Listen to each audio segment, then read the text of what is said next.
I've been seeing this ship for a while now. Ever given, ever taken away. Is it like the equivalent of the thing he did for Costa Concordia? Or is it going to be something much more different? Oh well, let's watch it, I guess. This video was made possible by Saley and some very patient people over at Patreon. Okay, music fades in. My friend, let me weave you a tale of a windswept night beyond the old Egyptian sands, where the water plays coy with the shore, and the coy are sure to play in the water, where the desert wolves make love to the moon. There aren't no desert wolves, though. What? Exterior day. Uh-huh. This is the Suez Canal. Oh. Undeniably, Egypt's most famous body of Really? water. Nothing bad ever happens here. Oh, except for that one time. Ah. I see. Oh. Okay, so there's a ship, and it's called the Ever Given, and it's going up the Suez Canal really, really fast, probably. And I think the Port Authority would call up, and they'd be like, Captain, you are going way too fast. but the captain, he's wicked sick cool, so he's like, They're just jealous of my passion for going fast through critical trade infrastructure.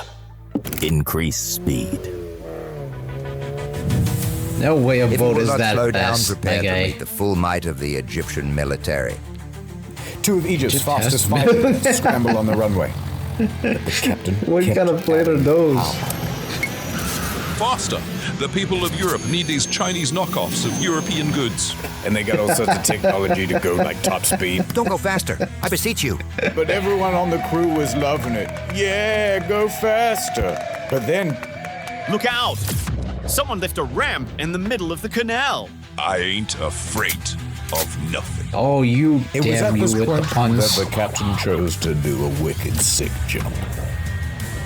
Lens flare. Wait, what? What the hell was that? To do a wicked sick jump. Lens flare. Daniman ship does an amazing jump in Suez Canal through the lens flare at the Suez Canal and it made the ship jump even more epic. Coolest container. What? This is literally just straight up over exaggerating for the sake of it being cool. What? Man, news media absolutely trying their best to engage with everyone nowadays. But they overshot it. They were gonna collide with a gently sloping sandy bank. They threw on the handbrake. In the middle of the air. Brace for impact. The anchor to stop them. Collision. Literally everybody died. Holy, was that the Borealis from Half-Life? Ever Destroying the entire planet ever like that? taken away. Ah. The intro, I see. Yeah, that'll do. All right, see you in a year. What do you mean it's not long enough? Wikipedia, ChatGPT. No, don't stoop that low, my And, guy. Music, they love that. A reaction GIF? That's a good one. No, this video's too good. What? Dial it back a little. Okay, let me start okay. again. I'll do the phony voice too.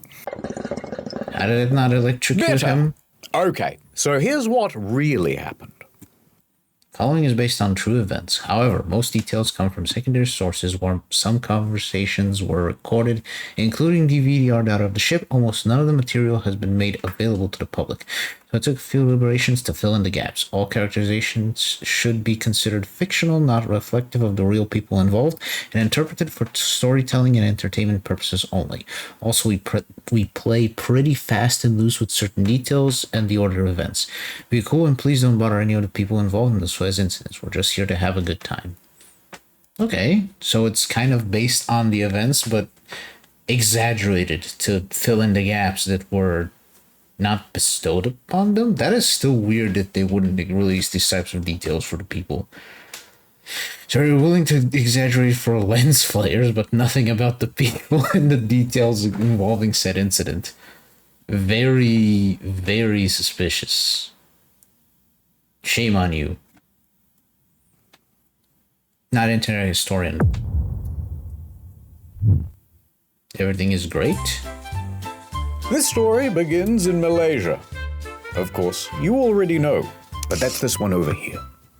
And at a port named Tanjung Pelepus is the container ship known as the Ever Given. Okay. The last of the cargo is loaded onto the ship, and the captain of the ship, Krishnan Kanthaval, is there with his crew of 20. Hello! At this point, Wait, 20 people command that ship? How big is it? Kanthaval probably said something like, "All right, the boat's tummy is all full of cargo. We're almost ready to get going." So Evergreen, the operating company of the ship, would have called ahead and booked passage for the ship. Yes, one adult ship ticket, please. Large.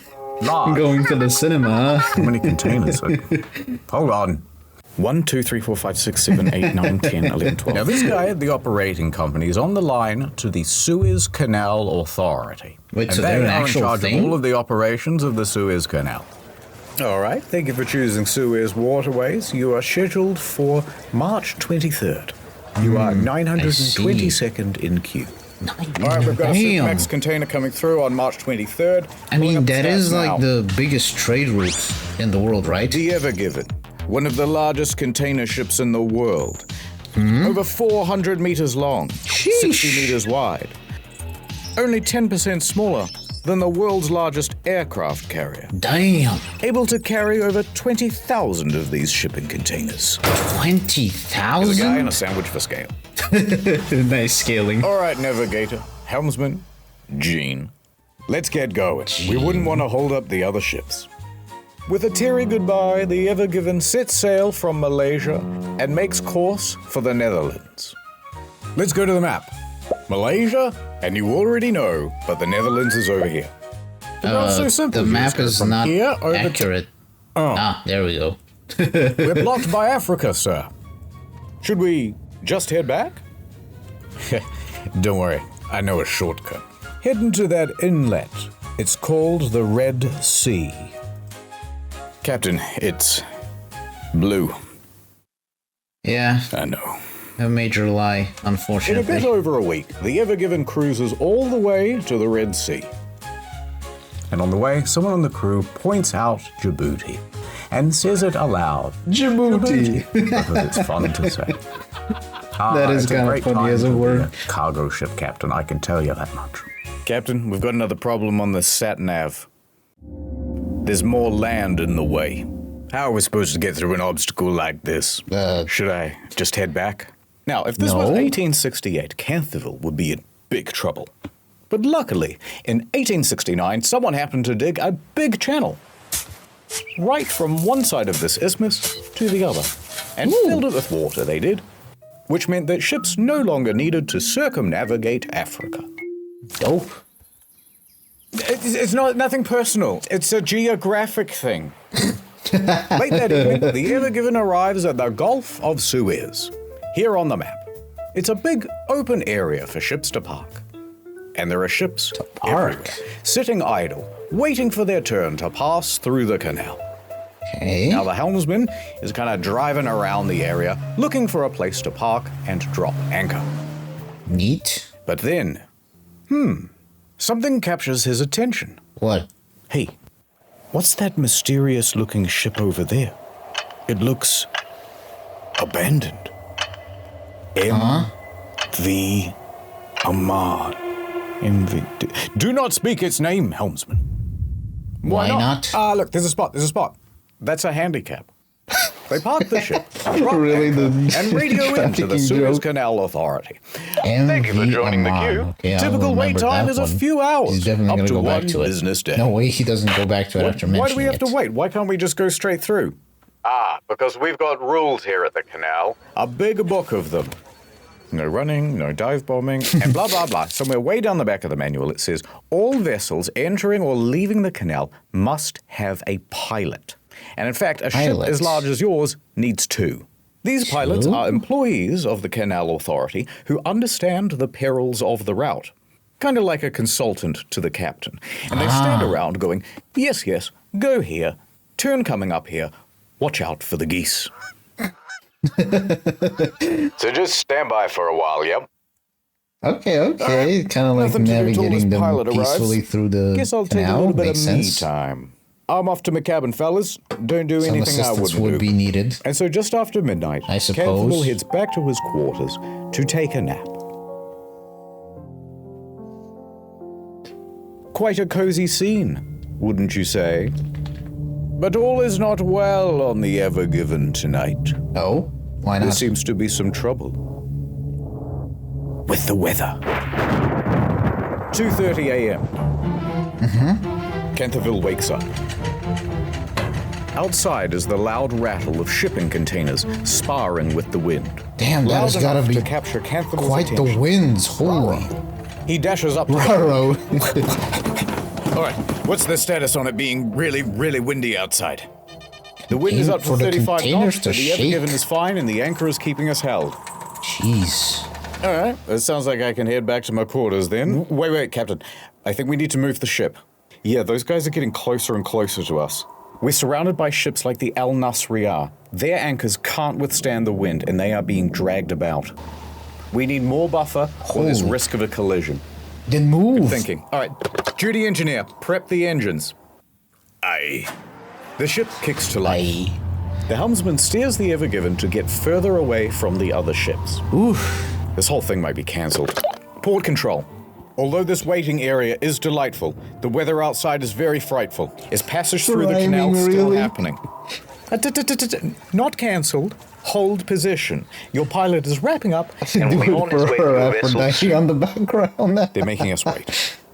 Captain, if we're struggling not to hit ships in this big open area, it's going to get pretty dicey when we have to navigate through a narrow channel like the Suez. Yeah, that's true. If Yeah. the winds are shaking the containers. Although you should have said, spoiler warning. Bruh. Really? Coming up next on Channel Ad Time.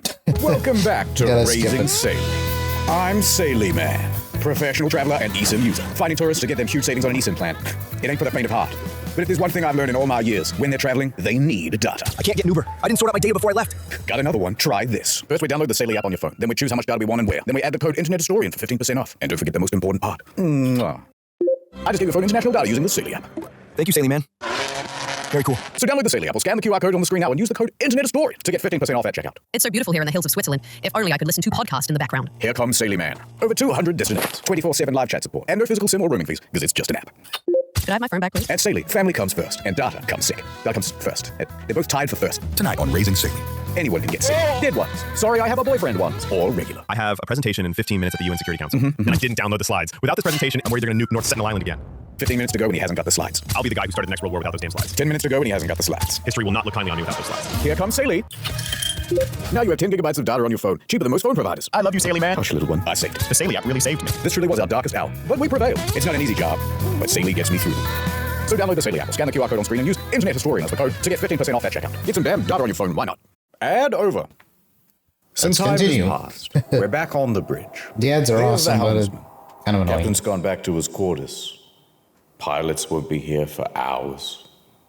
Then suddenly, an idea. The What? helmsman takes it upon himself to navigate a little bit of This is real? What? tee-hee-hee, says the helmsman. As long as no one checks the nav data, this won't come back to bite me at all. No. Foreshadowing, huh? A couple of hours pass. The wind dies down just a little.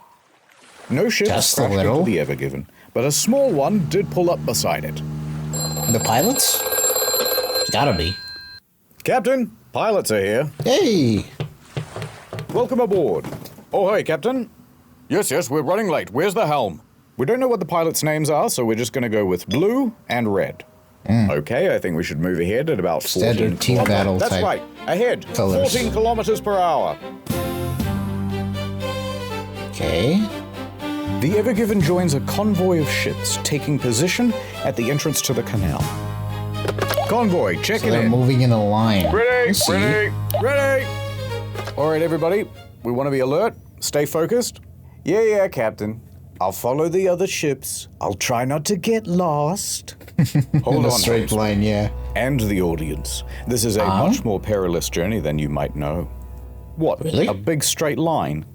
It is 193 kilometers of narrow waterway. I mean, And I yeah, hope it's you've got going some to be stamina, long. because it takes 12 hours to traverse. Half a That's day. full-day Exhausting, trip. but still Some better parts than nothing. are only 24 meters deep. Oh, that's a problem. That's very shallow.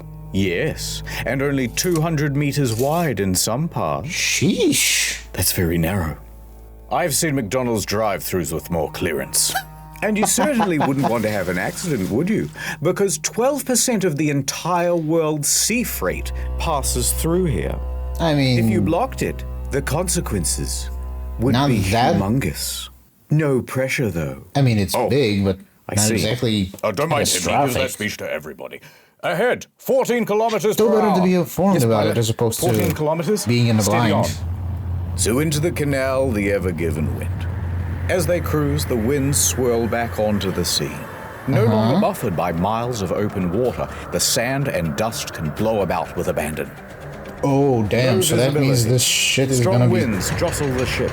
Grit shaking? helps Yeah, the that's bow. bad. The Ever Given steams ahead at about the pace of a fast jog. And there's no real build-up here, to be honest. Things go awry almost immediately. Really? How are you coping with the wind? It's manageable. All right, well, the wind is definitely pushing us to the left-hand side. Yes. Oh, just yeah. try to They're keep it going to as center as definitely you can. lose. Adjusting. That's problematic very much. Do you think we should have insisted they postpone? The pilots don't seem Maybe worried. they should have And they know this postponed now that water I better think. than anyone. The angle of the wind is particularly nasty, Oh, catching yeah. the enormous surface area of the ship and constantly Pushing nudging it off course. Yeah. That's very bad. Helmsman, you're still too far to the left. You got to get back to the center. How? Yeah, It's yeah, I'm literally trying. pushing him away. Adjusting. That's really The bad. helmsman keeps changing the trajectory of the ship, but he cannot seem to stay in the center. Come on, helmsman, we're still not centered. I know, it's the wind. No matter what they do, they can't seem to get away from the left bank. The wind foils their every countermaneuver. This bad. is not as It's manageable really as I bad. thought it would be. Is it going to be like this the whole way? Don't worry, Definitely. this is really common. It won't be the whole trip. No, the problem is we're going too slow. Red Pilot takes the initiative. If we speed up, we can push through the wind. Accelerate to 22 kilometers an hour.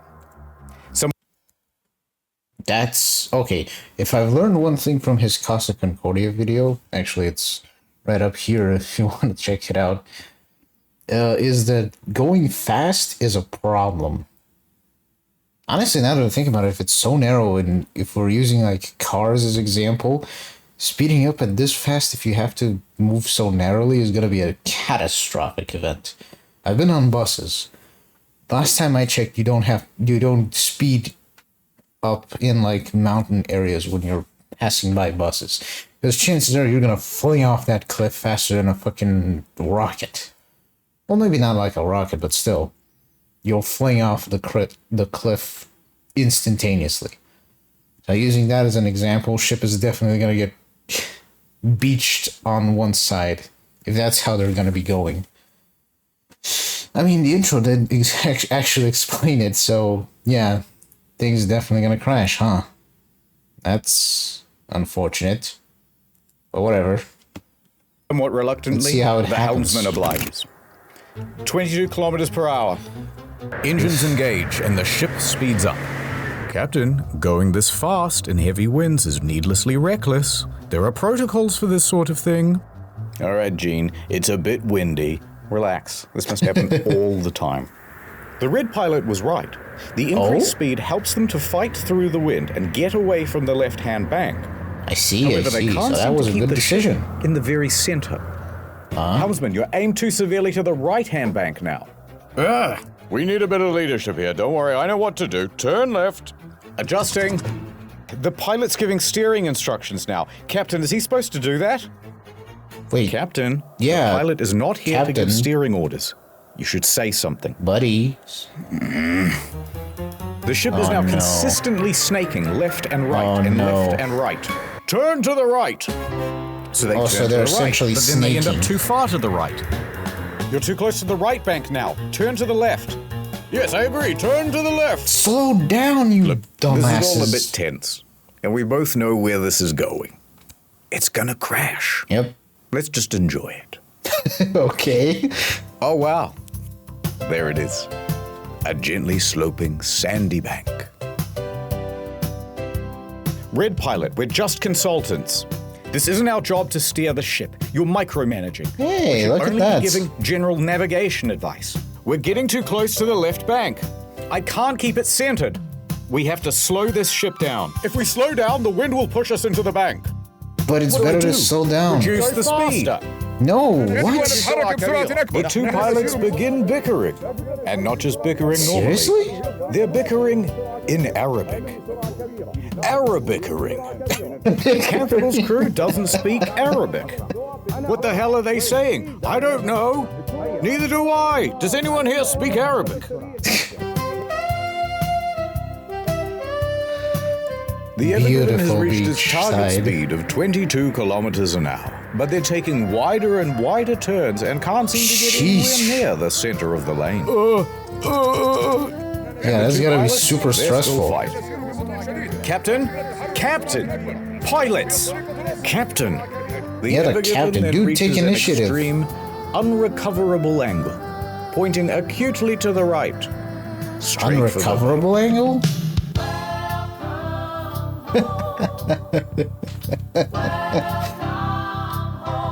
We need to turn left. Now. Hard left. Hard to the left. Hard to the left. The rudder turns. But the ship doesn't turn with it. Oh, Instead- no. It slides. Didn't I Rip. tell you to turn left? Why aren't we turning? I am turning to the left, Captain. The ship's not responding. I knew this would happen. It's your fault. Are they actually helmsman blaming loses each his other? ability to steer. The ship has gone out of control. Wait, what's that? What the fuck? That an anime girl? Canterville finally steps forward. Enough! Dude, Helmsman, you center took the your rudder. sweet Reduce time. speed. Rudder center. Reduce. But it's too late. Yeah. Canterville did not intervene in time. Shit. What? According to a person familiar with VDR, I capture attempt as anyone might in the same situation. Shit, he screamed. Honestly, fair. When you screw up like that.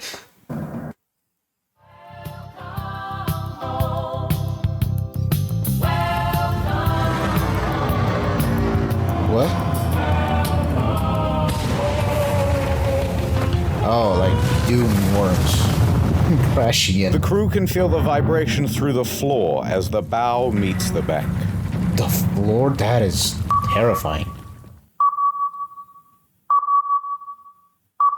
That bow, raised 6 meters, slides into the bank with ease, like a hot pencil through pudding.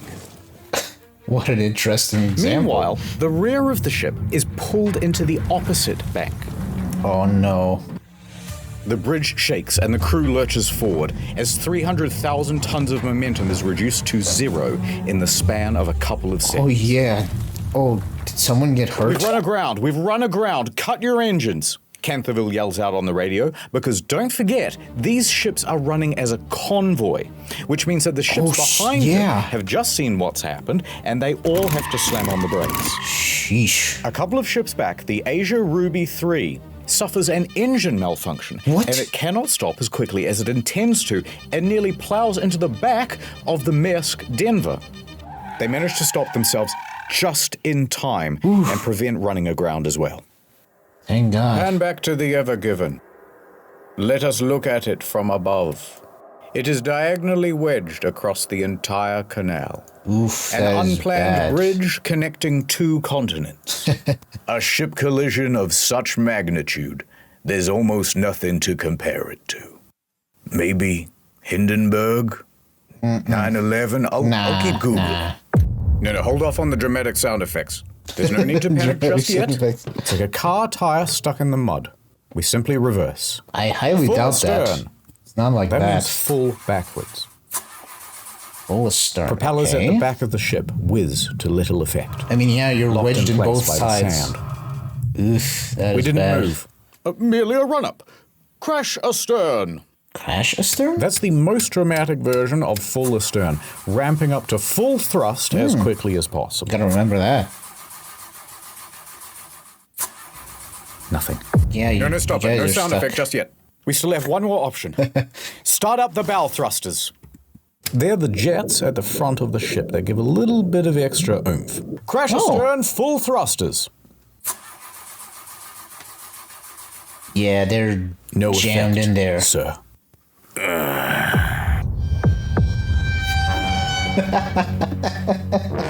All the sound effects. Now, we don't have the transcript from here, so we'll just presume that at the time, Canterville said something very quirky and millennial. Like, Really? so that just happened. But what we do know is that he and the pilots then jumped on the radio and got in contact with the Port Authority. We've got something to tell you, and you gotta promise not to get mad. Shut up. Look, listen, we're gonna need a tugboat. We are run aground. The helmsman takes a turn at being That millennial. sounds familiar. There are other ships right behind me, aren't there? Uh-huh. And there were, as the queue of container ships piling up behind them got longer and longer. Like Make an old that car 2 crash. tugboats. So what happened here exactly? And who is in big, big trouble? Explainer Everyone? time. I think. Doesn't There are seem 3 that main impossible. causes to why the ship crashed. Let's start with the wind. Yeah, that thing. The captain Whoa, could the have very ship easily flying said, off. guys, the wind is far too severe. Let's postpone. But he didn't. However, the blame's not all on Canterville. The 2 pilots could have also said, let's just follow protocol. By radioing protocol into is? HQ and saying, yes, get us 2 tugboats, please. With one on each side at the front, they would have had far more stability and control. And they wouldn't need to erratically fight about with the wind to stay in the middle of the lane. Yeah, why Second didn't they cause, follow the protocol? speed of the ship. Yeah, now, that was one's the Red obvious. pilot who told the helmsman, accelerate the ship to 22 kilometers per hour. But when he did that, they were already driving at the speed limit for their weight class. Oh, there's a 14 speed limit? I kilometers didn't per know hour. that. And telling the helmsman to go beyond that meant that they are technically breaking the rules. True, true. And while I agree that some rules are made to be broken, going this fast in a very large ship in a comparatively small canal causes a whole bunch of problems to do with fluid dynamics. Big problems. Yeah, I mean they can barely keep it centered. Physics phenomena. No, I don't know the physics, and if I did, Google the bank effect zones of high and low pressure causes speed quick displacement of water, cause the ship to be pulled towards the bank and the rear of the ship and repelled from it and the front. The closer the ship is to the bank, the stronger this effect. This results in consistent diagonal forces that ultimately make your ship overcorrect at every turn. Think of it like when you go too slowly on a bike and get it all wobbly. It's nothing like that, but it's... What? But it's what? But it's a fun image. It's a fun image, alright? I wouldn't tell you. But what I will say is this. Speeding up causes something approximating oversteer. The ship becomes all slidey. I'm just going to turn a little bit to the left. You But can't instead, center you're it. It's a just lot to the left. out of control. I'll just turn right a Barely little capable bit. of keeping... But instead, you turn to the right a lot. Remember how the cheerful navigator was like, come on, guys, we have to get back to the center of the lane. Yeah. Well, they can't. Because every time they try to direct Sneaky, back to the basically. center, the speed and the oversteer means they overshoot it. One more effect of going very fast. I will sneeze. Wait for it. Take a look at this animation side on. Water pressure effects cause the ship to tilt. At this speed, the front is raised 6 meters higher than usual, which means when they collide with the bank, combined with the high velocity, they really wedge themselves in. Yeah, it's way we can't just blame easier to get everything on the wedged in. physicists, because there's a third Physicists. main cause. Poor communication. What? Really? English is the official language of pretty much every port. However, the pilots start arguing with each other in Arabic. Oh Which is yeah, not just that is the unprofessional, thing they but did. excludes all of the rest of the crew from what's being discussed. And all of these competing voices make for chaos on the bridge. Yeah. But the blame is not all on the co-pilots either. The captain, yeah. is always in charge. He has the ultimate authority. Decisions start and end with him. Oh. So the captain should have intervened and said something like, "Shut up, everybody." But he doesn't. He stands there quite passively throughout. By the time he does step in, Yeah. It's he too steps late. in way too late. You now should that have everything's asked them. been They laid were there out, to help him out, who would right? you say is at fault for the crash of the Ever Given? The helmsman? Blue pilot? The red pilot? Canthaville? Canthaville was a bit too passive, but I'm guessing because, well, I can put the blame on him, but he should have communicated more with the pilots to get a better understanding of what they should be doing. Navigator, not so much. He's just doing his job, did his best. But he should have listened to the captain more so than the red pilot. Blue pilot, I think, is innocent, albeit he did pick up a bickering fight with the red pilot for some reason. I think I can blame the red pilot the most. He seems the most guilty of this type of charge. Like taking command, asserting, control of things, even though you don't have the authority over it. I think he's the biggest one that takes the blame. So, red pilot, red pilot first, captain second, navigator third, and blue pilot can be left alone. I think that's nice to justify, I guess. So who is I'll it? tell you. Society, that's who. You and me. And I think you should apologize. Nah, screw society. It's been screwing me over since day one. Let it go to hell. Anarchy. Stuck.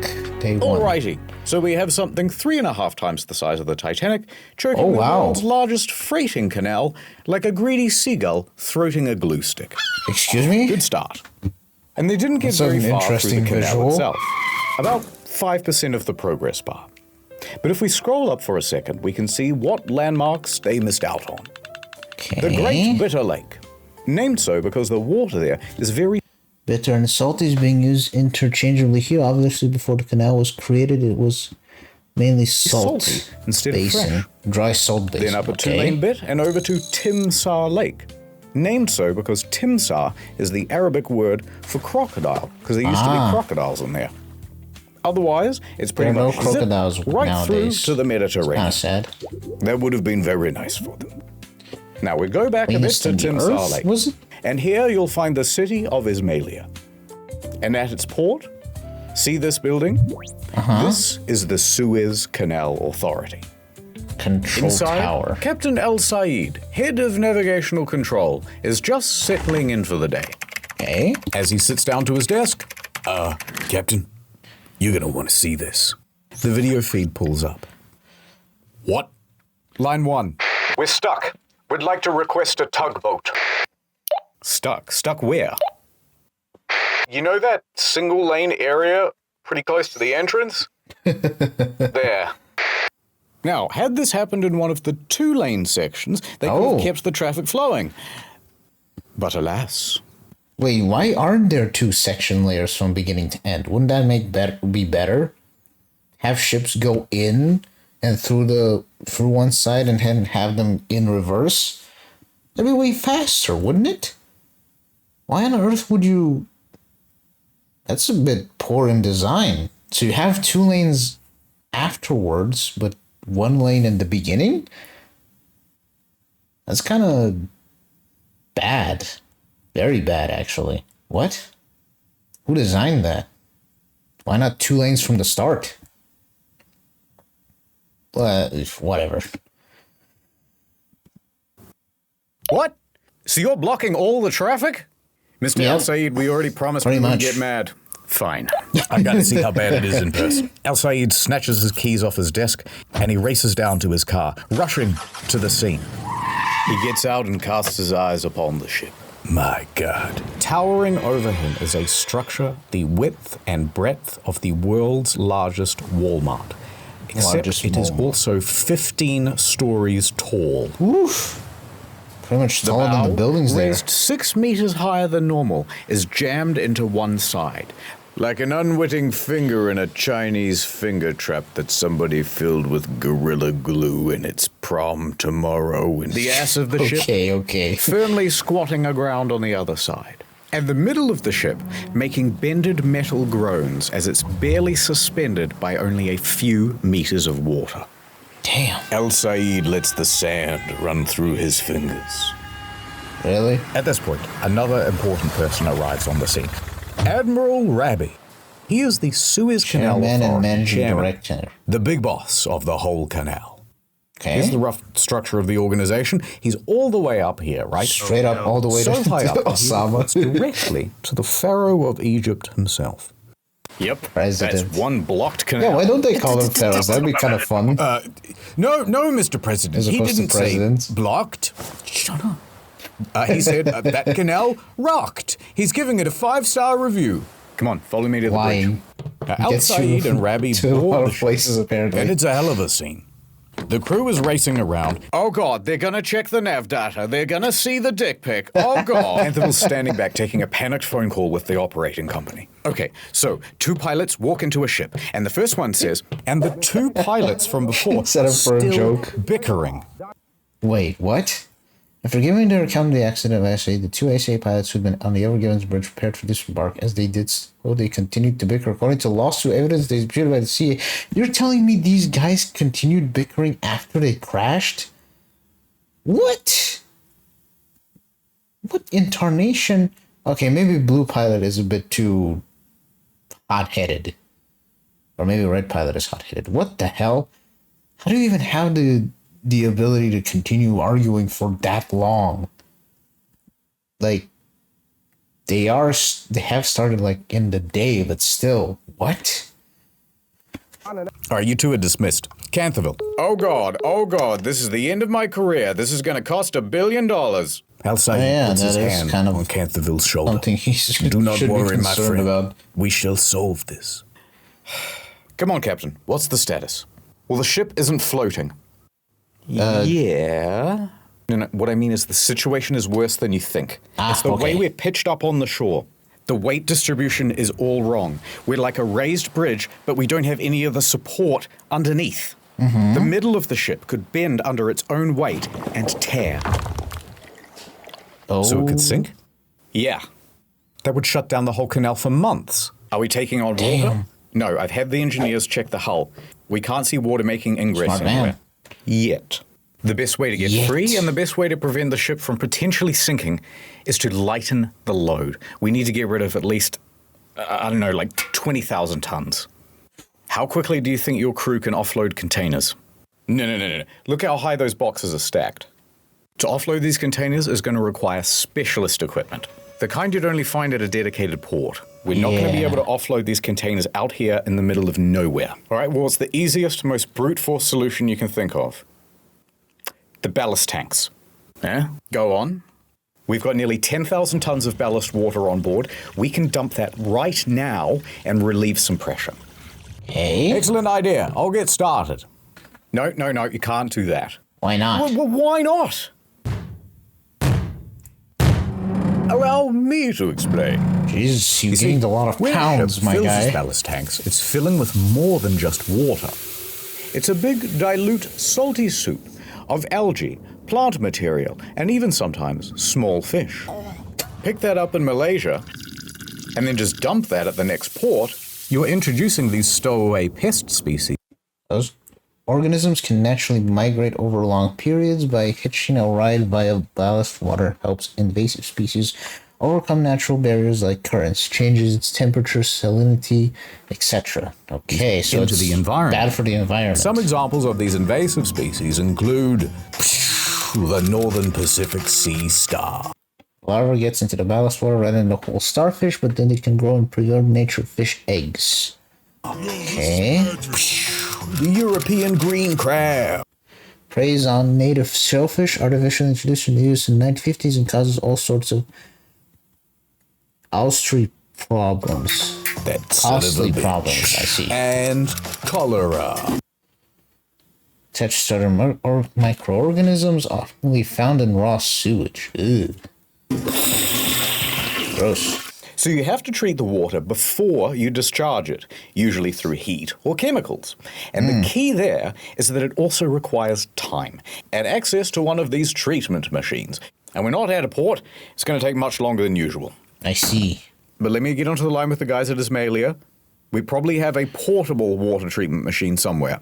Al Said turns and looks Portable out water the window. machine, Coming down the okay. canal are 2 tugboats, the ones that they ordered earlier. Hey, Look, we might not even be that deeply wedged in. These 2 tugboats might be all we need. Yes, tugboats. This is the Mosaid 2 and the Mosaid 3. These Not 2 little Mosaid guys are 1? able to pull around. by coincidence, this also happens to be the ship that was directly in front of the Ever Given in the convoy at the time. Found this massive cargo ship, comparable in size to the Ever Given. Okay. On go the ties. Line secure, all fast. Engine ready. Ready to pull. Canterville looks nervously at El Said. Commence pull. Slow ahead. The polyethylene ropes whine as they're pulled taut from the water. The tugboats lightly draw against the ship, testing for resistance. All right, a little more. And? More. Come on, full throttle. More. Full power. Yeah. Nothing. Not an inch of difference. Damn. All right, stop engines. Be on standby. This isn't going to work. With just 2 tugboats, we do not have the pull for a ship this massive, this deeply grounded. It's also low tide. That's not helping. The Low wind's high tide? tide. Early afternoon, in a couple of hours. All right, that buys us some time. Oh yeah, because tide might How soon actually do you think you can help get a them dredger out here? pull it off. Let me find out for you. Please hold. The dredgers can remove the sand below the waterline that's all built up around the ship. Ooh. Hi again. They say it'll take a day, maybe 2. All right, tell them to hurry. Inconvenient. I'd better update my boss. Let him know it's not going to be a quick fix. I should call my wife as well. All right, don't go too far. Really? I need you for something in a minute. Hey, what about excavators? Oh, yeah. How many we got? Oh yeah, to dig immediately. Right now? No, for my birthday. Yeah, now. 1. You're joking, right? 1 guy. There's only 1 excavator on standby for the whole canal. Well, it's just post-COVID. Everyone's been excavating from home. Patch me through. From home. There really was just 1 guy, by the way. What? It's local Really? contractor Abdullah. So he picks up the phone. One excavator. Mushy mushy. There's been a big accident Mushy at the mushy. canal, Abdullah. There's sand and dirt everywhere. I need your help. Just send me the deets, Choom. Abdullah jumps in his truck and heads to the scene. And when he pulls up, Gott in Himmel. He sees the massive Is he Ever Given wedged multilingual? into the canal. Abdullah locks himself into his excavator and gets to work on the most important task he's ever done digged.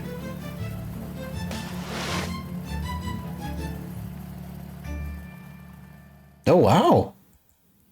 So just one Back excavator on the in bridge. the Yeah, I'm not moment. sure. Hopefully home soon. Okay. Yep, no. Love you Crazy. too. Okay, bye. Whew, the boss was not happy. Hey, before you I said thought you it needed was me your for something. wife. I did. Who's this? Huh? Breathe into this tube. Huh? Also, you have to do a drug test. What? After the crash, they tested Canterville for drugs and alcohol. Both came up negative. As it should There's be. also a procedure to make sure that captains aren't fatigued. They look at the rest schedule and they find, no, Canterville took that nap, remember? He's had plenty of rest time. Okay. So he passed the fatigue assessment. And while Canterville was at the nurse's office, High Tide came and went. I guess it makes sense to check him because in case he was... And again. Tried a little bit of this, a misbehaving. little bit of that. It didn't work. All day The good thing trying, the all boy was, evening, and you into know, the early morning. a professional. But that stubborn ship was going nowhere. And still stuck. Day 2. Sphinx.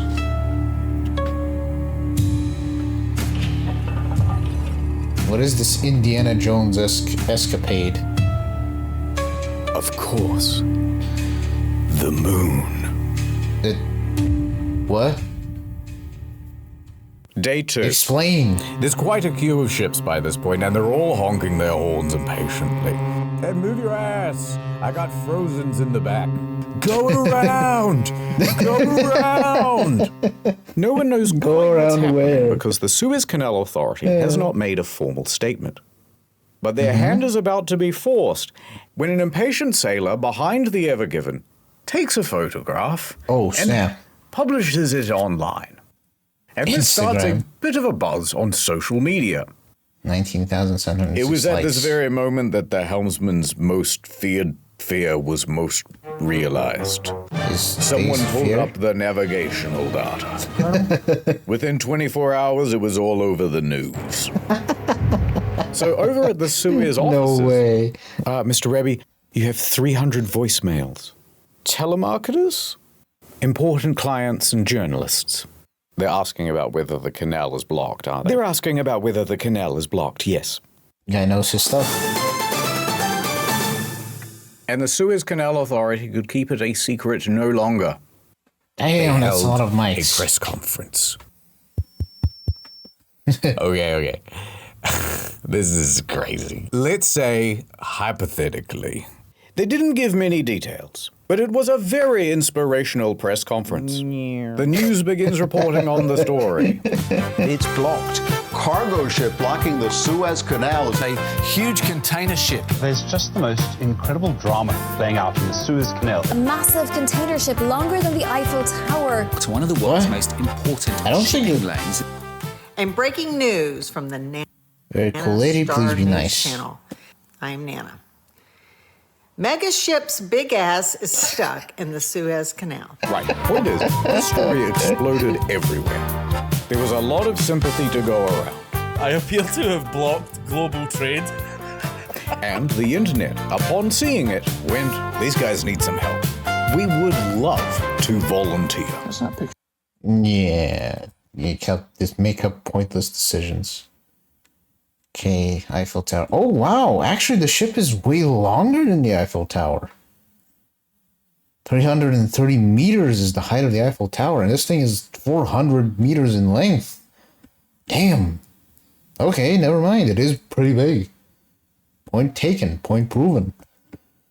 Ship a naked woman. What? I need to help them. Why They was that knew the thing you best about jumped to? what to do to get this ship unstuck. Reddit All expert right, it's time gifts, for the okay? yeah, I reckon you could pretty much just do this and it'd work section. By far the most popular solution was simply blow it up. No ship, no ship. What, nuke the ship, I suppose? But why wouldn't this work? Well, first you're blowing up $1 billion worth of cargo. Yeah. And this thing is about 3 times the size of Mount Rushmore. So there's quite a lot of debris to sweep up, actually.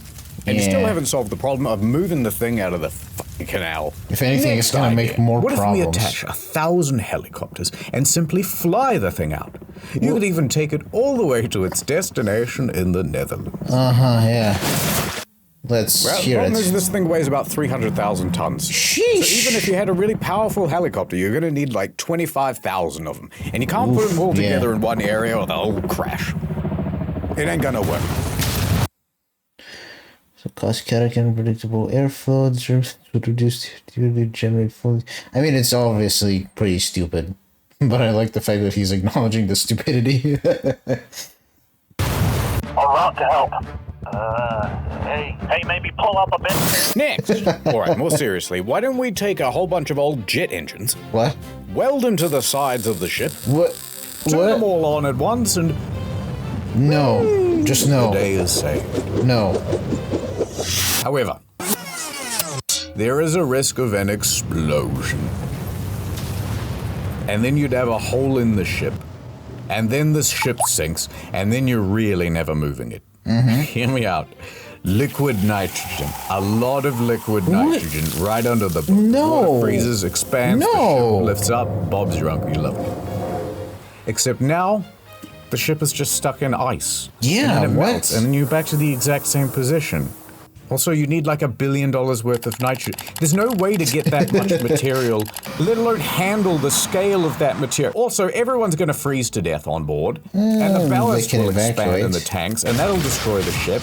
Oh yeah, It's the not gonna ballast. work. All right. Last idea. Best idea. What Oh? if we just actively made things worse? Such as this petition to add a second boat to the canal. We're given to. Jokes aside, one humble comment did stand out from the crowd. Get a few people on this side, a few people on that side, push it, and I really think it would go. Well, maybe. Yeah, actually, that is not a bad idea. They managed to unlodge one side, which is the back. They can then pull it in reverse a little bit and then center it. That doesn't sound like a bad idea. If anything, it's logically speaking, sound. Basically the thruster engine idea, but without thrusters. Maybe. Because that's exactly what the recovery team intended to do. Ah. So logic. Ah, good to see you Thinking back like from the the people nurse. that are trying to I solve told them the I didn't do problem, any I drugs, see. but they wouldn't take my word for it. I would have believed you. Just give me the walkie-talkie. All right, full ahead with the excavators. 3 more excavators join Abdullah.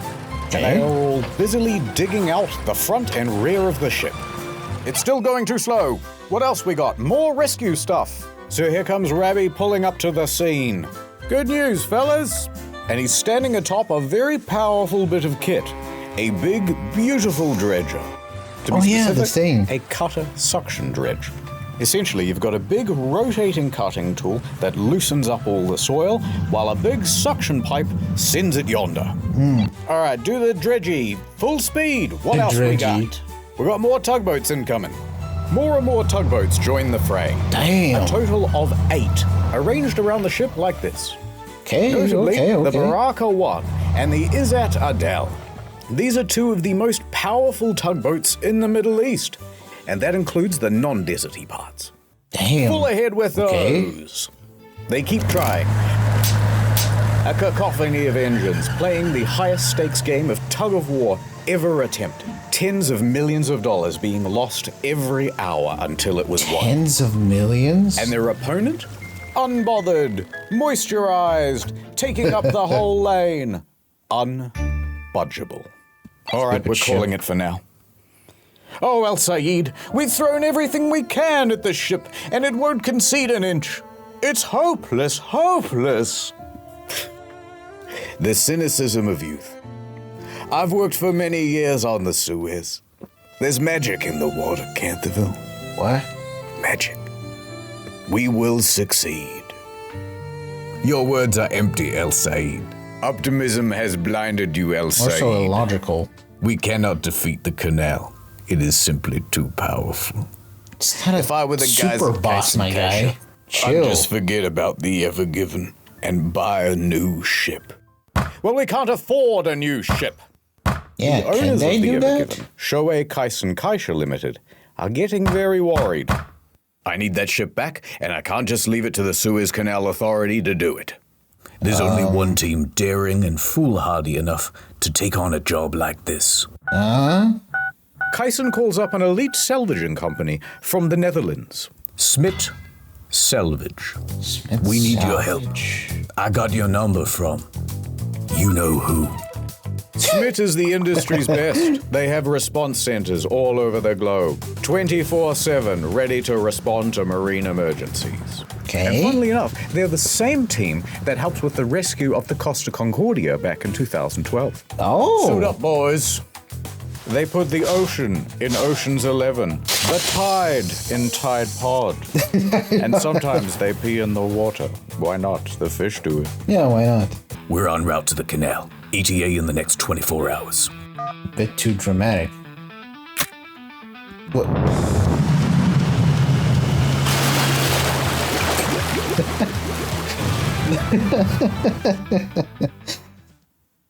Next time on Boat in Canal.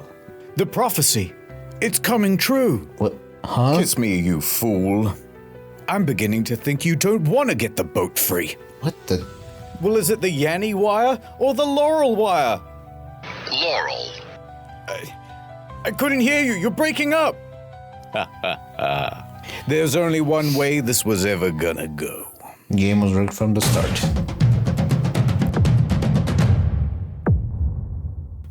It's now day 3. There's more digging, more tugging, but the ship is still exactly where they left it. Makes sense. And the slow pace of progress is starting to cause problems for international trade. Each delayed ship represents thousands of tons of undelivered stock for store shelves. And that queue is getting longer and longer. On board, an estimated $9.6 billion worth of goods is sitting idle. The milk! It will spoil! And the big question is, how long until this thing is fixed? To answer this burning question, the Suez Canal Authority holds another press conference and declares, guys, another day, maybe 2, might even be this afternoon. But the media and industry experts disagree. The truth of the matter is that they're not making much ground. I mean, this is proving to be more difficult than originally expected. Could be closed for weeks. It could take weeks. Could be stuck for weeks. Weeks. That's how long it could take to free the container ship Okay, currently blocking the Suez Canal. Jeez. So that means all of these ship operators here, waiting in the queue, have a very difficult choice to make. So basically, I've just got 2 options. One, I can wait around hoping the ship gets unstuck, which nobody knows how long that's going to be. True. You're losing money of it. We go all the way around Africa. And I really don't want to do that, and it's not just a geographic thing. Freighters don't want to go around Africa because it will cost them far more in terms of fuel. Oh, yeah. It adds 10 extra days to the route. Oof. And most importantly, pirates. Pirates, assassins, and gay pirate assassins. Now, there be 2 main pirate hangouts. The Somali pirates, everyone knows about them. Africa, okay. But the more prolific group is actually in the Gulf of Guinea. Named so because it holds the Guinness World Record for most pirates. In fact, in 2020, 96% of all maritime kidnappings happened in the Gulf of Guinea. What in tarnation? That doesn't sound very good to me, Mr. Kaisha. Yeah, that's extra risky. I just want you to know that you've made an enemy. Damn. And when Is your boat running? Because you better fucking move it. You can't park there. Right, hear me out. I'm thinking a bunch of helicopters, right? And there are a lot of people now who are angry with the owners of the Ever Given. There's only one thing I can do. Bing, bing, bing, bing, bong. And? Breaking news. Pause for a second. What? Shoei Kaisen Kaisha is big sorry. He's The big owners of the sorry. Ever Given feel such enormous pressure that they go live on television to make a public apology. We are determined to keep on working hard to... Real apology. We apologize for blocking the traffic and causing tremendous trouble and worry of many people, including both parties. That's a nice apology, I resolve the suppose. situation as soon as possible. Please do not be mad. In a few years, Japanese we'll all Standard have a March big laugh 28. about it. Yours sincerely, Mr. Kaisha. Oh God, that's the boss of my boss's boss. I'm in so much trouble. Can't do anything about it. All we can do is keep trying to free the ship. Yeah. So they keep going. And going. Into the night. And? And on that night, Canterville and El Said had a heart-to-heart. Okay. The mood was very somber. Still feeling optimistic, El Said? Of course. Well, it's day 3. How much progress have you seen so far? They're gonna blow us up, aren't they? It's possible. They're gonna freeze us, aren't they? That seems less likely. They might just attach a whole bunch of jet engines and we're gonna get fucked up. It's all stupid. Why do you keep focusing on Sorry, those? I don't mean to take it out on you. It's just, all these guys, they rely on me. The navigator, the helmsman, Gene, and the other ones we never animated. But I'm thinking maybe I should just get on a lifeboat right now and never look back. I could go live on an island somewhere, far, far away from here. Really? You giving up on that? Look at this. Timu neck massager for Sally. I bet she's checking her mailbox every morning. Bulk $6 fingerless gloves for Mr. Poe Box. You want to disappoint him? Box. No. Little Jimmy won't be getting his 20-pack of kitchen tongs this Christmas. And you think that doesn't kill me inside? But we've exhausted smack every him off option. his hand so There's nothing on Earth that could free this ship. Well, that's where you're right. Look up there, Lil Canthy. El Said points up into the night sky. Los Lunos. Yes, the moon. The son of the night. To the ancient Egyptians, it was a sign of hope. And in a few more nights' time, a prophecy will be fulfilled. You're making this up, right? The supermoon. I have to show you a kind of boring diagram. I'm so sorry. You're forgiven. You see, the moon doesn't just orbit the Earth in a perfectly equidistant circle. Yep. It is, in fact, an ellipse. That means there is a point when the moon is the furthest from the Earth, and we call that the apogee. And there's also a point where it's closest to the Earth. That's the perigee. Oh. You know when you look into the night sky and the moon seems bigger or smaller than usual? Different distances, isn't it? Yeah. Point is, the moon gravities all over the water. And the closer it is, the more it's going to pull. Now, there's another effect as well. If you believe the mainstream media, the Earth is going around the sun like this. And once in a while, it will also align with the sun being on the exact opposite side. Bam!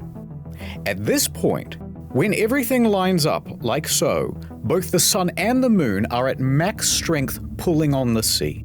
And they call that the supermoon. And the tidal effects of both combine for an even greater pull. High tide can be even higher than usual, sometimes by up to 1.5 feet. Okay. Now, these sorts of moons only happen 3 or 4 times a year. But in 4 days, rarely. Big K, we're going to get one. Are they actually? Previously on Boat in Canal. Don't let go! Ha ha ha, my plans have all fallen into place. I thought I knew what being a captain meant. What do you mean, cut the black and blue wire? There's only white and gold! We've got one chance left. The moon. This is just like that Costa Concordia video he did, but way less funny. Nah, it's still funny. Over at the Ever Given. Wait, let me just check out something real quick.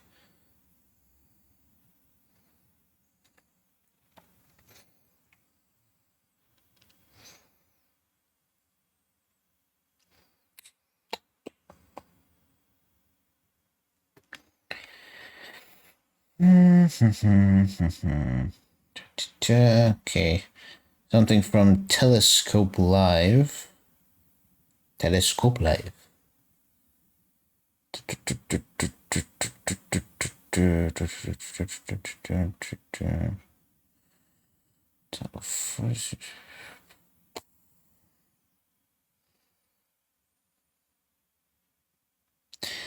We have Business Insider, Forber. Okay, so from what I can gather from these, there is in fact a tide that may have helped out. Somewhat. I don't know the full story. They say it's been helpful, but not so much. Okay, so it's not complete nonsense, I guess. But still, the way he presented it sounded like absolute nonsense. But yeah, apparently it might have actually helped. Go figure. Things are status quo. But online, there's a bit of a new development. A screenshot of a news article appears. Cargo ship crashes into Suez Canal. Captain involved in incident. Okay. But there's a twist. Uh-oh. Is that a woman? A woman? Huh? Egypt's first female sea captain, Marwa El-Salendar, was being named in this headline as responsible for crashing the Ever Given. But and the she's screenshot not of the this news headline captain, spread though. all across social media. The heck? For Marwa to have screwed up this badly is impressive. Especially considering she's never worked on the Ever Given and is Exactly. currently hundreds of miles away in Alexandria. What the hell is happening? But someone online went, first female captain? Grody? Suez blockage? She must have did it. That's petty. Then Marwa pointless. found out about the accusations through a friend and quickly hopped online. I gotta clear my name. Guys, it isn't me. But the online bad guys must have hacked her account, because everything she wrote just came out in squiggles. Rough translation. The news that I commandeered the ship that blocked the Suez Canal is not true. I was subject to a systematic senior campaign. I am currently walking on a ship called Ida. Working, not walking. What is wrong with me? So Marwa tried to hack back. This code, it's nothing I've ever seen before. They're countering my hack. I'm going to reroute the hosting. It's the one true event in the whole story. I highly doubt that. Use IP4. It's better. Now, while we can all agree that a lady captain is very gross and icky, and while we all agree that she should be doing a lady job, like adding rosemary oil to the ballast water. What? Or knitting hand warmers for the steering wheel. Dude. It was not fair that she was being falsely accused. Yeah. And the situation was escalating as the online bad guys started making fake accounts pretending to be her. Seriously? What was Marwa, etc. to do against such a coordinated campaign? Well, luckily, Such a pointlessly a coordinated surprise hero campaign. to the story. The mainstream media showed up and did a thing. Don't Okay. Bringing her onto the telly and clearing everything up. Marwa even found some positive in the situation. I was really upset at the beginning, but later on I found like the support from all people around me, and that made me feel like more grateful for what happened. A lot of the social media posts got taken down. And in the end, it all turned out okay. Good for At her. least for her. Back to the Ever Given. The Ever Given has been grounded for 4 long Egyptian days. Yeah, you mean So, normal days. Dig, dig, dig. Pull, pull, pull. Fuel is getting low. Everyone is overdue for a break. All right, guys. Grab a Red Bull and a little snacky. We'll pick up again soon. But as the engines Red Bull wind of all down, things. the crew can hear something approaching. Who the hell is that? It's Smith Selvage. Oh yeah, those guys. The Smith team boldly actions onto the scene, looking at the ship very inspectively. Stuck. They report their findings to the rescue team. All right. I ain't no boat expert, but if you want a chance of moving this ship, you're going to need to make it a lot lighter. By tens of Obviously. thousands of tons at least. Yeah, they talked about Is it. it going to bend and tear? And sink? Oh yeah. No, it doesn't look like it's going to do that. But it also doesn't look like it's going anywhere so with there's all no of this problems weight on with the that. back. Okay, we trust you. What's your plan to make the ship lighter? I know a guy. He's got a crane. I'll get it down here. We'll offload all the containers. It'll be brilliant. You're going to love it. The container thing again? Yeah, how long is that going to take?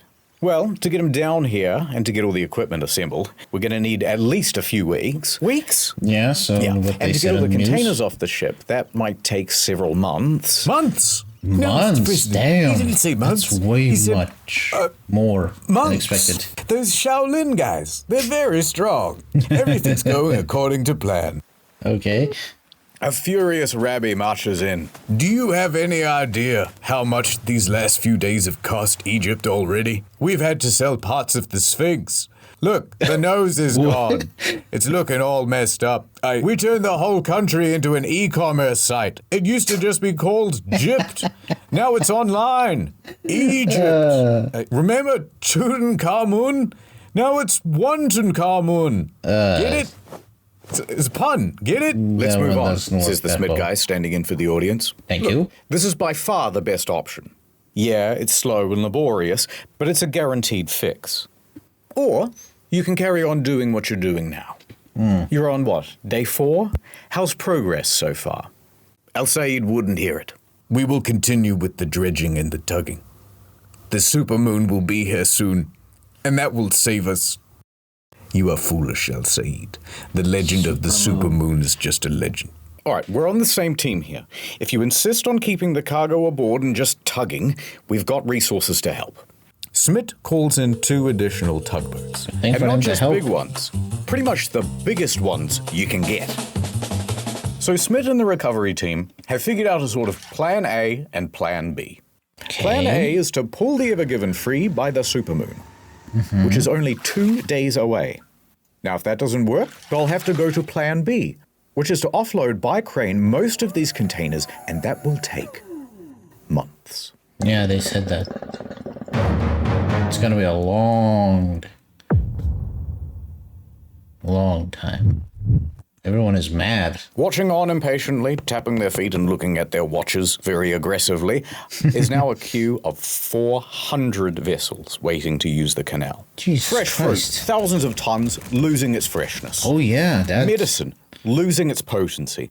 Really? After this, there is no turning back. I mean... You take the blue pill. Huh?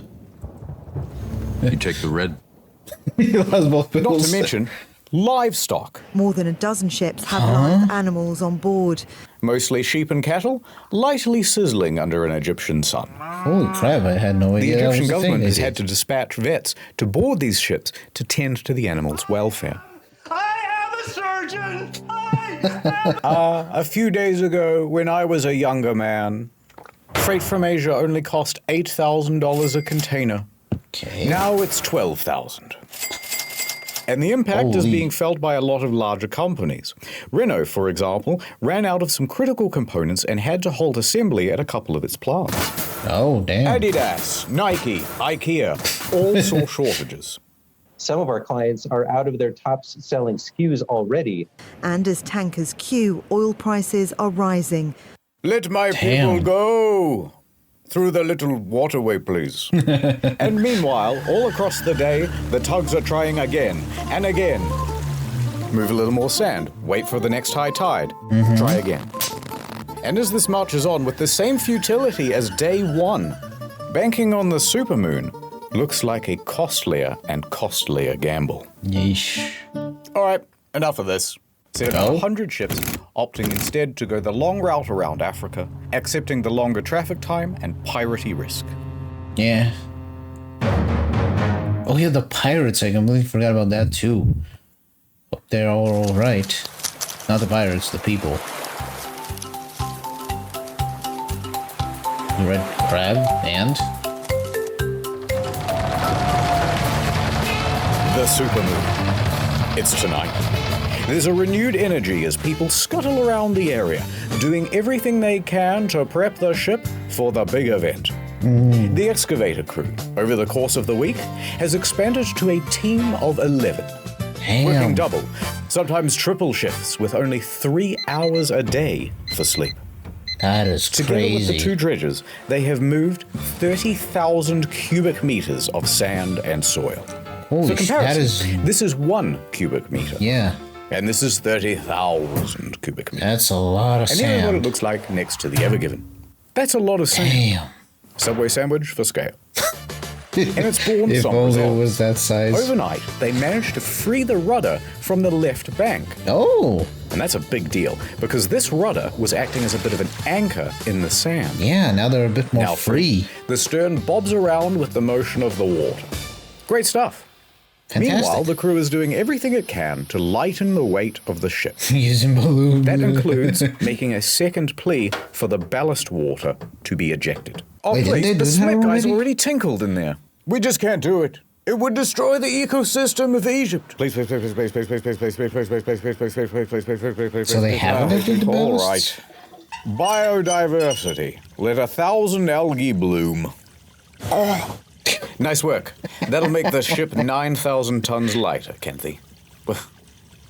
The water's so bright, I can barely see it coming out of the ship. Here, take these. No. I don't deserve the glasses away. Sunglasses are for people who redeem themselves. What? That's not me. They're also for looking cool. What the hell are you Hold on talking to about? them, just in case. What is this drama the pace special? keeps on. We see Abdullah excavating away. But really, he's thinking about the moon. Rabbi, he's busy taking video calls. But he finds himself distracted with thoughts of the moon. Even Mr. Kaisha. Is there anything in this world that doesn't remind me of her? Sailor Moon. More breaking news from the Suez Canal problem. Evergiver is stuck in the Suez Canal still. It's been almost a week. A tugboat should be able to move Evergiver's big ass. This is Nana Star, Nana Star's News Channel. Evergiver's big ass. Supermoon Hereth. The full moon shone brightly that night, kissing the nape of the canal's neck with its gravity lips. Full tongue. The canal liked it. And spoiling the romance of the moment is a big fleet of tugboats, watching on voyeuristically. They are 17 in total, with just a bit over 1,600 tons of bollard pull. Damn. And here's how they're arranged around the Evergiven. Okay. Of the four most powerful tugs, 2 go at the front and 2 go at the back. Okay. They'll be pulling. Another 6 tugs are put on the flanks. 2 over here, 4 over here. They'll be pushing. The remaining tugs are fueled and ready on the sidelines, waiting for their chance to sub in. Positioned like this, when the word is given, all these ships are going to try and turn the Evergiven anti-clockwise. To align it and make sure it's freed. Do you think that this is gonna... I believe in the supermoon. This had better work. The guy with the ruler down by the shoreline yells out, "The tide has hit its peak!" El Sayed commands over the radio. Start main engines. Tension on.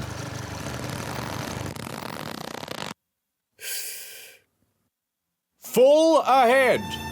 The tugs start moving. They carve through the water with ease. The immense power from the tugs meet the resistance of the Evergiven. It was at this point that the narrator said something really poetic. Stuff about the night. About how the ships were like dancers on the water. For juxtaposition, we cut away to that crab again. Which everybody hated. It's like a metaphor if you think about it. Is it though? The tugs are sliding to the left. They're sliding to the right. It's not working! Diesel fumes fill the air as the tugs keep increasing their power. The water violently foams behind the tugs. Everyone is staring at the back of that ship. Come on. Come on. It's gotta free it. This goes on for minutes. More minutes. Even more minutes.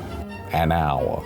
2. 4 hours. Stop, By 4:30 a.m., the moon's power is starting to wane, and there is very little progress. Don't give up. Tide only goes down so that we can rise once again. Your moon gambit has cost Egypt Not a bad dearly, line, honestly. El Sayed. Guards, prepare the sarcophagus with the beetles, like in the... What the hell is Like that? in the Mummy? Really? Under the water, all of this tugging has loosened the sand, the soil, the rock. Oh, could it be? The sound of metal tensing and flexing. The ship is beginning to move. It is coming free from the bank. The supermoon gives one last howl. It worked. They pulled the ship from the bank. At the back, at least. Now, I mean, the that's bow's still still progress. wedged in there pretty good. But this is progress. Mm-hmm. We're halfway to freedom. Keep going. Nice, So nice. they did. All morning. 7:30. Oh, you bitchy crab. 7:30 a.m. The sun is rising. The tugs have been pulling all night. But the most difficult task, freeing the bow of the ship, remains beyond them. Well, I guess even the moon has its limits. I don't want to hear it, El Said. It wasn't enough. That bow is still stuck. No, Mr. President. They're not saying that the bow is still stuck. They're saying, take a bow. And then something else that rhymes with stuck. I gotta go. Okay. They were loading up the missiles for Plan B, as the guys on social media suggested. Yeah, sure. I lied about the crane thing. This was always the plan, says the Smith guys. You know what, Canterville? I agree. They should just blow us up. Really? What? My career is over now, too. You're the guy who blocked the canal, and I'm the guy who couldn't get it cleared. We've brought instability to the Middle East. But so dramatic. Enough, Canterville. I raised your hopes with moon-based promises. But look at the tide. It's low. Low tide. And yet, I am lower still. Canterville looks pensively out the window. And it was at that moment that he had his character arc. He realized that he was the captain, and the captain is always in charge. Shut up, El Said. Damn. We shall continue, regardless of the tide. Is that not the Egyptian way? Is it? Don't you remember the story, El Said? That every young Egyptian kid is told about the human pyramid? Huh? No. Where there's one guy at the bottom who gives up, and we all fall down. Heck, it ain't a triangle if you don't try. We need to be strong, together, like a pyramid. It's what Giza would have wanted. You're right, Giza? damn it. Thank you, Canterville. That's the most inspirational speech I've ever heard in my life. I'll never lose my faith again. And even though you're kind of the worst captain I've ever seen, The roast you're batch. still the best friend. Gay.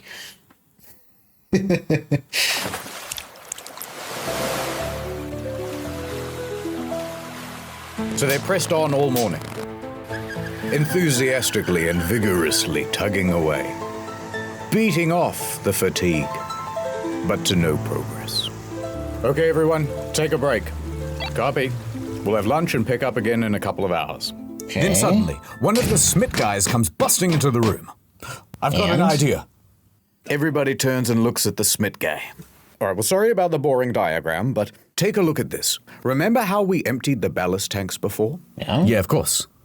Well, now that the ship is half floating, what if we refilled the ones at the back?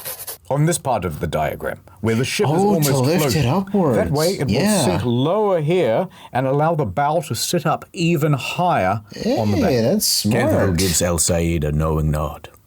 I got this. I know a guy who owes me a favor. Please, please, please, please, please, please, please, please, please, please, please, please. A few hours later, the Those guys ballast again. tanks were filled. And it worked. The bow lifted ever so slightly. It's working, it's working. Nice. And it gets better.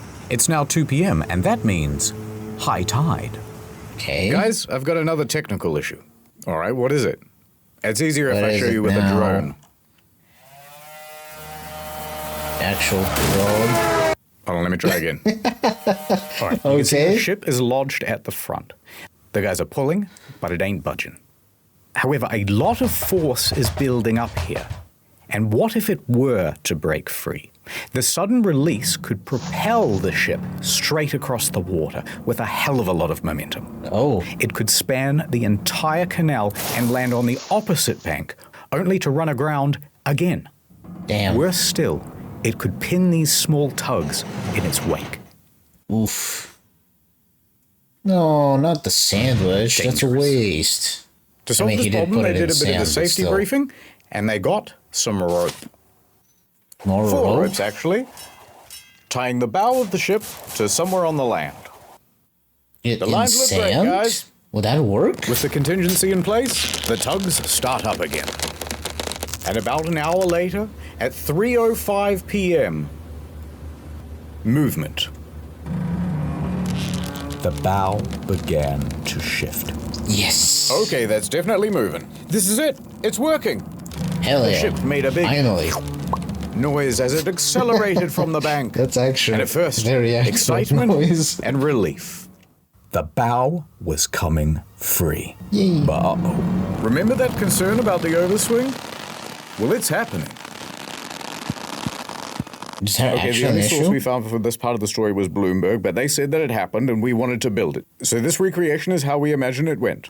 The 4 support ropes take strain. Then, snap. One of them breaks. Do you think it's going to hold? I think it's going to hold. Move those tugs out of the way. Snap. Another rope. 2 ropes down. Captain El Sayed. It's going to hold. Get your tug out of the way, but it's going to hold. Snap. A You can't be third serious. rope breaks. Get out of the way! Get out of the way! A single strand is the only thing holding this ship from swinging all the way to the other bank and being stuck forever. Without Damn. even realizing, Canterville grabs Al Sayed's hand and squeezes it tight. It's gonna hold. You're a madman, Canterville. Mad passionate about this canal, and I ain't afraid of nothing. Jeez, He man. said very cold-backedly. The engines shut off. All that could be heard is the squeak of tightening rope and the scream of torsioning metal. Sacre bleu, said Abdullah, but it is slowing down. It comes to a halt. The final rope held. They really did it. And the rope hold enough just for the And the Ever Ever Given rested easy in the middle of the canal. Al Sayed turns to Canterville. Power up the engines. Let's get your ship moving again. I mean, I highly doubt the rope thing would actually... But then again, in real life can sometimes parody movies and vice versa, so who knows? Maybe it actually was just the one rope preventing them from being beached on the other side. I can't say. So until proven otherwise, take it at full value, I suppose. I'm on it, says Canterville. All of the tugboats start honking their horns in celebration. Cheers can be heard from the main dredger, the Mashawa. In fact, they filmed this celebratory video. You heard them right, Mr. President. Let 'em celebrate. We did it. We did it. It's free. I told you. All in a day's work. The president takes his finger off the nuke button. Uh-huh. Pack it up, boys.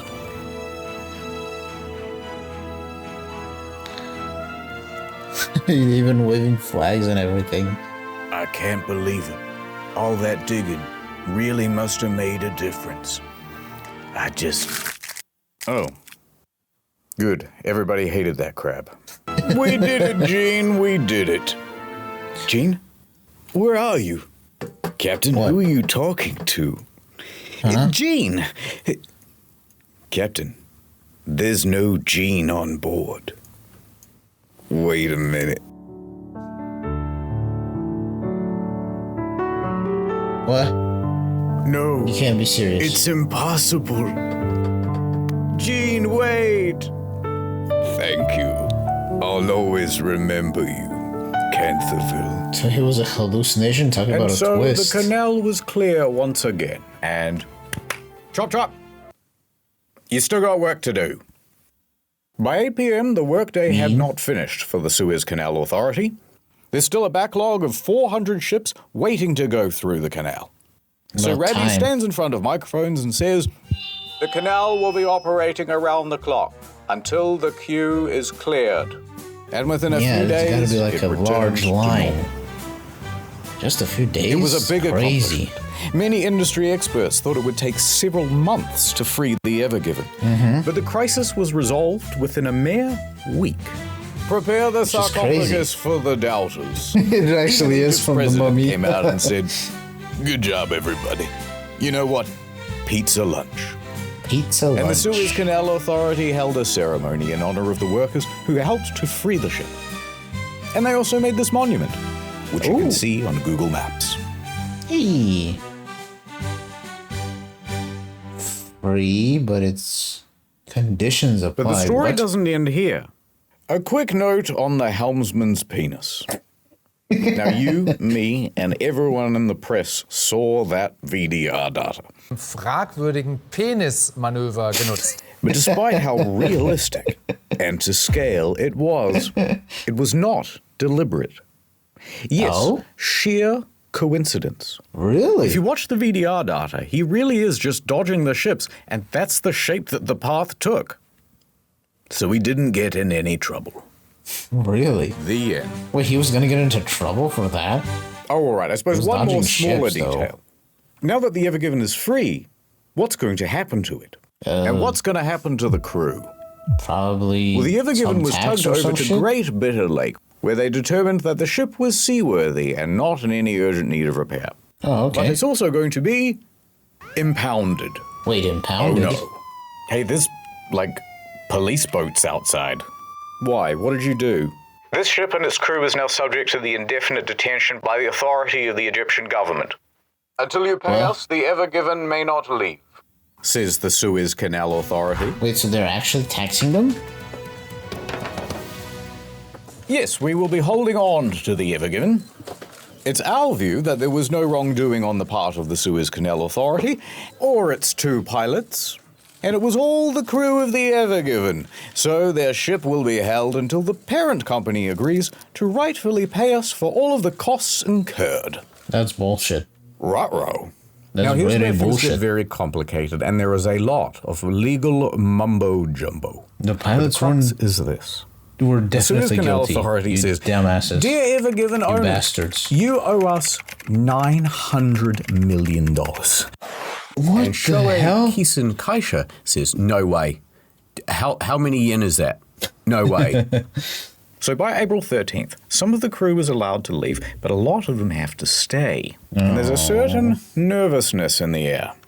Large legal battles can go on for a while, and there was 3 already years? a bad example of this just a few dozen kilometers away. There is? The MV Aman. Ah, the one he mentioned. Finally returned to that. The MV Aman is a much smaller vessel, and it has been abandoned for years, detained by the Egyptian government in 2017 for expired safety equipment. Why do you Now, they were not told have to replace proper the safety equipment? and pay a That's fine. bad. However, there was no one to replace the safety equipment or to pay the fine because the shipping company went broke. $900 dues. So they just abandoned the vessel. What? There was no way for the legal situation to advance. And that meant that there was no way for the ship to be released. Most of the crew had to stay on the ship, and they would keep them there for more than a little while. 13 months before a judge finally decided, all right, look, just leave the keys with one guy. We'll call him the custodian, and everybody else can go home. Now, that custodian was a Syrian man named Muhammad Aisha.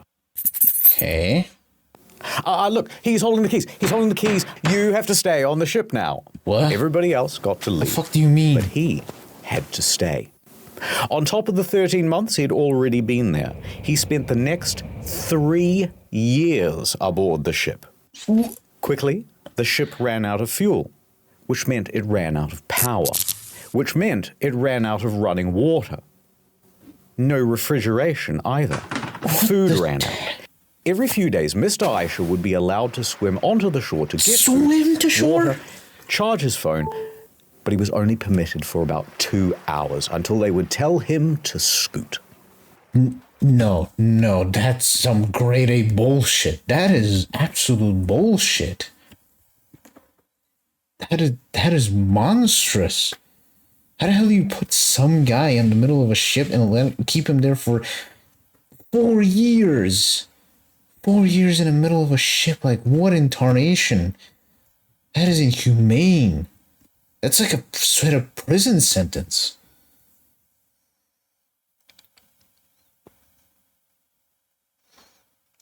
What in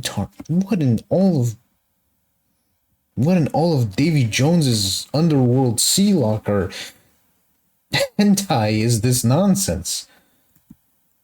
That's insane. For 4 years, the guy, and he has to swim to shore, get food and water, and then just go back to the ship. They couldn't even provide him at least with a tiny boat to clear the areas? It's silver lining, maybe he got some abs out of it, but still, what in all of the fuck? Would this be the same fate for the Ever Given crew? They did not know. Are they gonna be like that? But we do, so let me tell you. A few more weeks passed, and the negotiations continued. You guys had those two bickering pilots. Yeah, but the captain's always in charge. Sorry, who didn't arrange for tugboats while we were going through the canal? Oh, that was you guys. Herdiger, I'm going to put 20,000 containers on one of the largest ships in the world and go double the speed limit, then complain about tugboats. That is But also eventually, they all got together in a big room. And they went, I'm sorry about all those things I said and those emails I sent. I didn't mean it. I was tough on you as well. They embraced. They made amends. They made love. What? And they agreed, all right, they did not you make can keep using the canal. Okay, thank but God. sometimes we get to go fishing on the boat. That's fair. Okay. That's tough, but that's fair. They shook on it. It was an Egyptian handshake. They do the thing with the elbow. There was a mummy.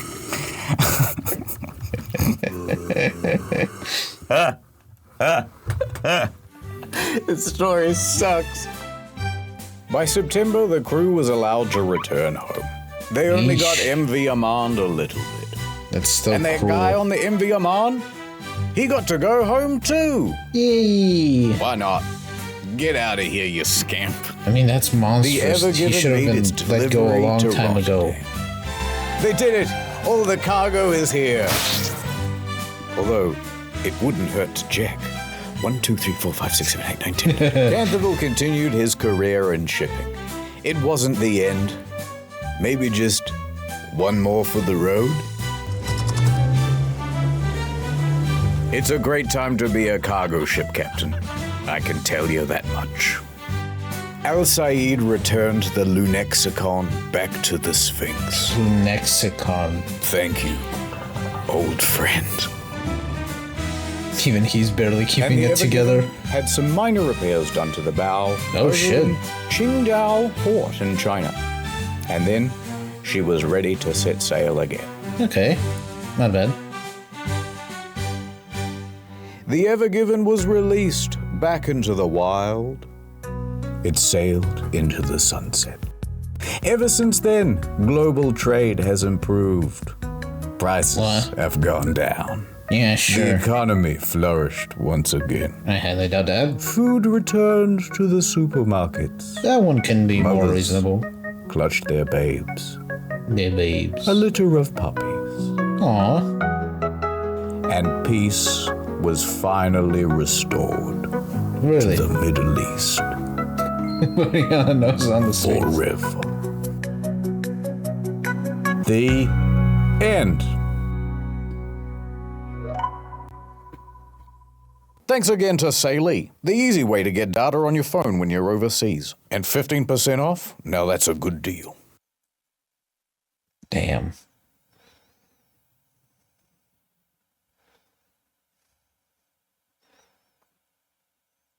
Okay, so the whole ordeal with the envy of Bond and the poor guy.